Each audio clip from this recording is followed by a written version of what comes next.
नाम अशोक है, मैं हैदराबाद से बात कर रहा हूँ। मैं एक्चुअली 6 मंथ्स का पहले ये मिशन लिया वी फिक्स का, और KD891 वर्सन 2.0। मैं 6 मंथ से ये यूज़ करा, बहुत अच्छा लगा मेरा को। वो लेने का टाइम ऑनलाइन ट्रेनिंग दिया 10 डेज। और ऑनलाइन में पूरा पैनल का क्या फॉल्ट आता, कैसे आता, वो पूरा ऑनलाइन में सिखाया मेरे को। वो कैसा फाइंड आउट करना, वो भी मेरे को सिखाया। बहुत अच्छा ट्रेनिंग है, मिशन भी बहुत यूज़र फ्रेंडली है। आप यूज़ करने का टाइम बहुत ईजी बॉन्डिंग होता।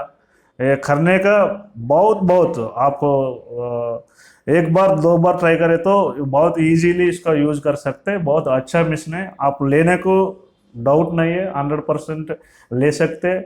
और यूज़ करने का टाइम भी आपको ऐसा दिख ऐसा यूजिंग रहता है। बहुत अच्छा मिशन है। आप कौन सा भी आप लेना के है तो ये ले लो, मैं इसका रेफर कर रहा हूँ। बहुत अच्छा काम करता, अच्छा यूज़र फ्रेंडली है। Thank you.